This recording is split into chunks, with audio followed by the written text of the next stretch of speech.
Weeks ago, Josh and I inspected a perfect house, and I joked about how my property is messed up. My house is messed up. That's not 100% true. I've upgraded the plumbing, the electrical, the windows, the grading around the structure. The roof really didn't need to be upgraded, just some small minor repairs, but it's pretty much fixed. But what we are going to tackle last is the attic space. In my opinion, you should upgrade the attic first, because if you do not upgrade the attic, you can have allergy issues, dust issues, humidity problems in the property if it's not sealed up properly. If your attic isn't upgraded, you're automatically going to be, your energy bills are going to be 25% more expensive than what they are now because of the amount of leakage that happens through the structure. So what we're going to do is you're going to join me upgrading my own attic. It should be fun, but it's not going to be. Attics are hot, they're dusty, they're dirty, and I'm sure I'm going to run into problems whenever we are fixing it. But the very first thing we're going to do is, on video number 1, is what we need to do is identify all the issues that are up there. And it's pretty scary up there. It's a 1960s attic that has not been touched other than to run like wiring and plumbing at some point in time that the previous homeowner did. And yeah, so it's gonna be fun. So let's go up there and check it out. Okay, coming up into the attic space, the very first thing I know is the attic door is not insulated. Automatically losing a lot of air loss through this attic space. So we don't have any weather stripping, the attic door is not insulated, and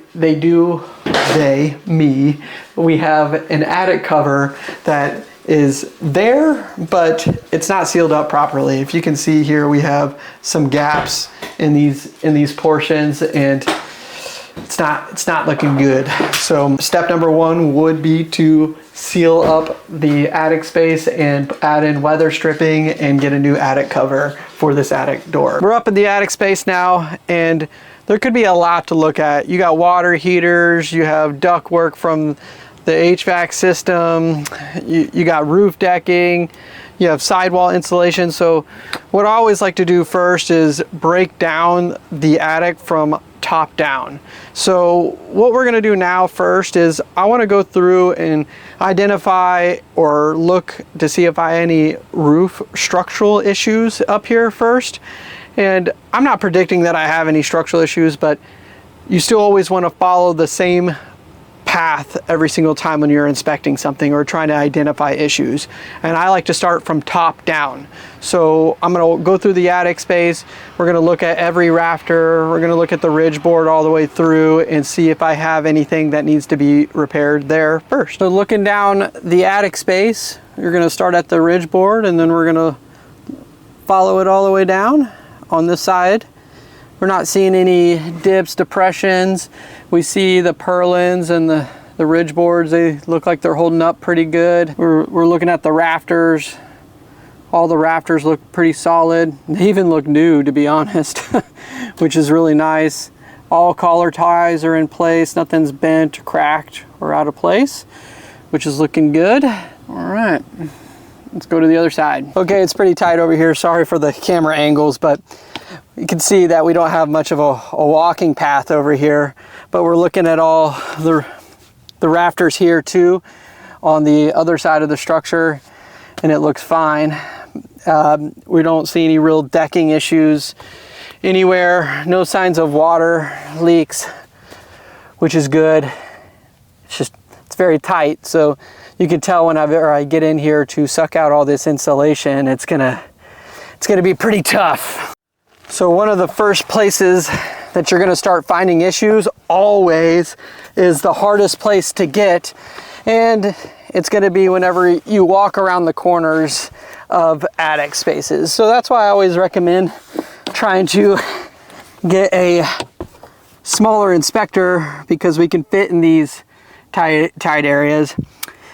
Not that I discriminate against big boys, they can do it too. But the smaller guys can maneuver over here. And so let me show you the first thing I see. I kind of already knew that this problem was here, but it looks like it's gotten worse. We have crushed duct work and missing insulation, exposed wires. it's all fun. So I can see where I'm having that dust problem in my property.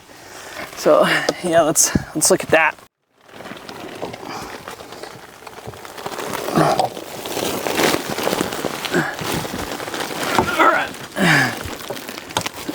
All right, let's get over here.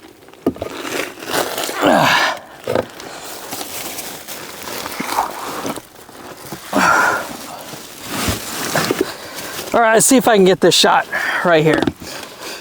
Okay, crawling around in the attic space. It's getting pretty tough. It gets pretty hot, but also it really sucks when you're bald because when you have hair on your head, you get an early warning detection that you're gonna run into a rafter. So I looked at all the roof structure all the way around the property and it looks pretty good. I'm not seeing any signs of roof leaks, which is nice. So let's start moving down to the next spot, which is the duct area. And you can see that the duct's in pretty rough shape over here.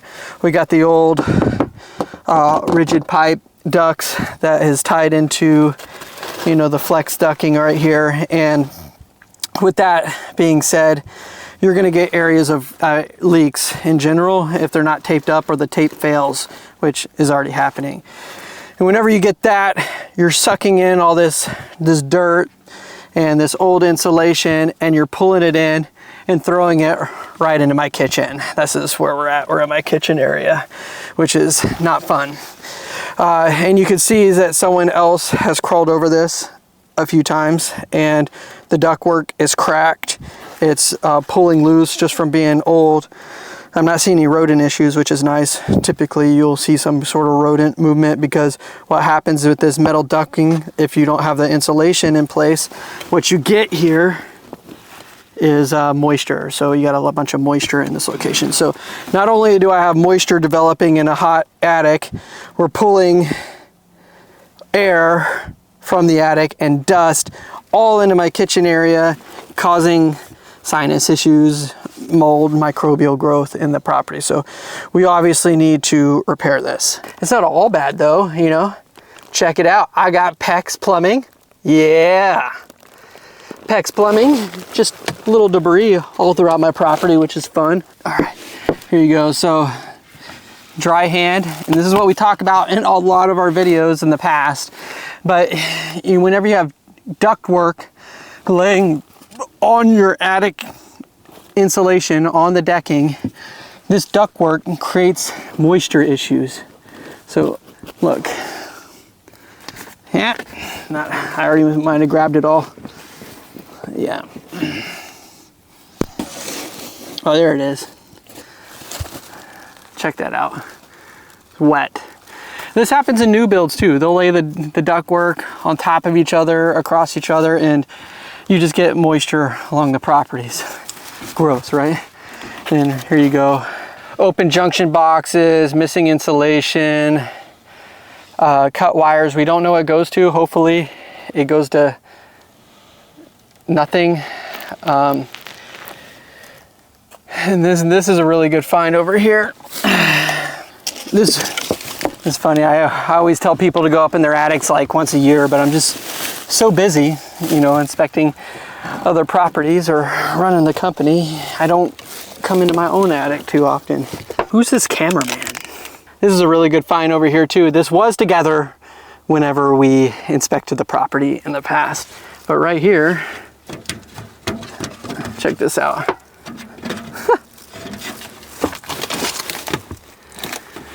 This is my range hood event. I didn't know it was improper material whenever I inspected it the first time, but yeah, I was gonna deal with it. It's just old property, it's not that big of a deal. This is the other half of it. You can see it's supposed to be attached there. So we need to fix that, add a rigid pipe all the way through. That should be fun. I'm not even working yet. I'm just identifying the problems and I'm sweating. That's fun. Another area where you're gonna find issues, and this is one of the most important parts. Yes, you can add in new insulation and throughout the property, but what you need to be most concerned about are penetration points like this. And what we do is we come in with like a foam can and we foam all these penetrations, and that will cause the most energy efficiency inside your property. So around all your air registers, around all the can lights, around any gap, around the sidewalls, you want all of that to be sealed up really well. And if you don't have that, you're not adding any benefit to the property. You're just adding a little bit of insulation into the structure. So whenever you fix your attic, you're not just going to come in here, suck all the insulation out and throw new insulation in here. You might add a little bit of benefit, but where most of your problems are going to be coming from are in the duct work, the can lights, the air registers, all those penetration points in your property. All those points are where all your dust and dirt and grime are coming into your property. See, for example, in this location right here, check, oh, blinding you guys, but right here, this is the chimney area, but right down there, I look down that hole and I see straight into sheetrock. So a huge energy loss point will foam that area inside there. Look, we got a little bit of foam there. I got a little bit of energy savings, right? What I was hoping to do was dig through some of this insulation and find one of my can lights and show you how it's not sealed up at all on that side. All they did was just cut a hole in there and then slide the can light up and lock it into place. And so what it is just another penetration point in the property where you're losing a lot of energy loss and you're getting a lot of dirt into the property. But I'm not going to dig through this. You can see I got this old insulation in place. It's too low. It's only sitting about 4 inches. That's an easy call out. We just need to upgrade the insulation on this property, suck it all out and replace it. But I'm kind of disappointed. I didn't realize it's such a mess over there. I left it alone way too long. That's why you never look at your mechanic's car, right? All right, I lied. Here we go. So right here, I got a mechanical exhaust vent that's just blowing straight into the attic space. That invites a lot of moisture and whatnot into the property. This isn't a half bath. We're not taking hot showers and whatnot, but whenever you do, all of these should be terminating to the exterior.